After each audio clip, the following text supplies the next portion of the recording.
Hello friends, welcome to our another blog. তো বেশ কয়েক মাস পর আবার তোমাদের সাথে ইন্ট্রোডাক্ট করছি। তো আজকে তোমাদের দাদাভাইয়ের সাথে একটুখানি বেরাচ্ছি আমি, মানে বলতে পারো যে একটুখানি ডেটে বেরাচ্ছি। তো অনেকদিন ধরেই বলছিলাম যে চলো কোথাও ঘুরতে নিয়ে চলো, তো কোথাও তো নিয়ে যায় না। তো একটুখানি বিকাল সন্ধেবেলায় কাজ থেকে আসলো, তো এসে বললাম চলো একটু বিরিয়ানি খেতে নিয়ে চলো। তো বিরিয়ানি খেতে চলেও এসেছি, ঘোষপাড়াতেই এসেছি, বেশি দূর যাইনি। তো যারা যারা আমাদের বালি চত্বরের মধ্যে থাকো তারা জানোই যে ঘোষপাড়ায় সোনালি রেস্টুরেন্টেই এসেছি। তো এখন তো দূরে যাওয়ার মতন কিছু নেই, জায়গা নেই, আর রাত হয়ে গেছে, সাইকেলে করে আর কত দূরেই বা যেতে পারবো, তাই না? তো এই যে তোমাদের দাদাভাই গেছে অর্ডার দিতে, তো অর্ডার দিতেও গেছে আর কোল্ড ড্রিঙ্কস আনতেও গেছে। কোল্ড ড্রিঙ্কস ছাড়া বিরিয়ানি একদম জমে না, আমার তো জমে না পার্সোনালি। এবার কার কার জমে না প্লিজ তোমরা কমেন্টে জানিও, তো আমার খুব ভালো লাগবে যদি আমাকে জানাও। তো এই যে তোমাদের দাদাভাইও চলে এসছে, তো তোমাদের দাদাভাই খেতে শুরু করে দিয়েছে, আমিও খেতে শুরু করে দিয়েছি।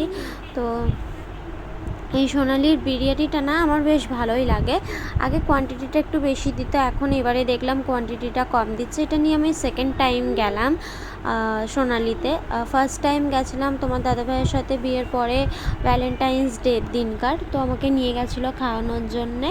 তো আর এই গেলাম, মানে আমাদের সেরকম কী বলো তো বেড়ানো হয় না, তো সেই কারণেই। আর দাদানকে সময় দিতে দিতে দুজনেরই আর কি হয়ে ওঠে না। ও অফিস থেকে এসে ওরও মনে হয় যে একটু ছেলেকে সময় দিই, তারপর নিজে গেম খেলে। তো যাই হোক, দেখো কথা বলতে বলতে খাওয়াও হয়ে গেল। আর তোমাদের দাদাভাইয়ের হয়ে গেছে, আমি তো অর্ধেকটা নষ্টই করলাম, অর্ধেকটা বলতে অল্পটুকুনি নষ্ট করেছি। তো তোমাদের দাদাভাই তাই বলছে যে খেতে পারো না আর শুধু খাবো খাবো করো, কিন্তু তাও বিরিয়ানির প্রতি আলাদাই একটা অ্যাট্রাকশান আছে আমার খুব ভালো লাগে। তো চলো এবার বেরোনো যাক বাড়ি, কারণ অনেকটাই রাত হচ্ছে, 9টা বেজে গেছে প্রায়।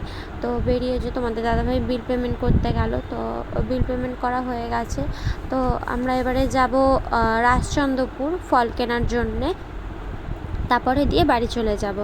আর কি বলো তো, আমাদের তো বাইক নেই যে আমরা বাইক কি স্কুটি কি গাড়ি করে আমরা ঝটপট চলে যেতে পারবো, সাইকেল একটু সময় লাগে সেটা জানোই। তো যাই হোক, এবারে যাওয়া যাক ফলের দোকানে গিয়ে দশহরা আছে, তো সেই কারণে 10 রকমের ফল নেওয়ার আছে, যাতে যাতে দশহরা আছে জানোই যে কী কী নিতে হয় না হয়।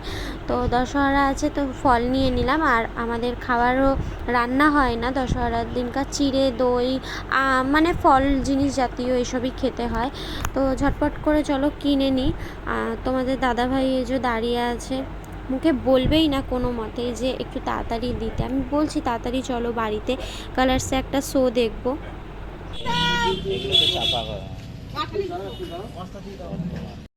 তো চলো দেখো, তার মধ্যে আমরা বাড়ি চলেও এসেছি। বাড়িতে এসে আমি এখন অবধি ফ্রেশ হইনি, এবারে ফ্রেশ হব। তো তার মধ্যে দেখছি তাতান খেলছে ওর ঠাম্মার সাথে, মানে আমার সাথে আর কি। আমার পয়সার ব্যাগটাকে নিয়ে দেখো খেলছে কেমন, প্রচণ্ড পরিমাণে দুষ্টু হয়েছে। আর আমি মাকে বললাম তুমি খেয়ে নাও আর দিয়ে তাতানকে খাইয়ে দাও। কেন বলো তো, আমার হাতটা না পুড়ে গেছে, তো সেই কারণে আমি তাতানকে খাওয়াতে পারছি না। তো সেই কারণে, আর তাতান না প্রচুর দুষ্ট হয়েছে। বাবা মা বলো, মা। হ্যাঁ বাবা, বাবা বলো, বাবা, দাদা, দাদা, দাদা, দাদা, দাদা। দাঁড়াও। তাতান প্রচুর দুষ্টু হয়ে গেছে, তো দেখতেই পেলে যে কত কথা শিখে গেছে। তোমাদের সাথে একদিন শেয়ার করবো যে ও কী কী বলতে পারে না পারে। তো এখন ওর বাবার সাথে এখন শুশুও ফোন দেখবে, তারপরে ঘুমাবে। তো চলো আজকের ব্লগটা এই পর্যন্তই। যদি তোমাদের ভালো লেগে থাকে তো please like comment and share. অবশ্যই যারা যারা চ্যানেলটা সাবস্ক্রাইব করোনি তো প্লিজ চ্যানেলটাকে সাবস্ক্রাইব করে দিও। আর দেখালামই যে দেখো হাতটা কতটা পরিমাণ পুড়ে গেছে। আর এই যে কালার্স, আমি এই সিরিয়ালটা দেখি।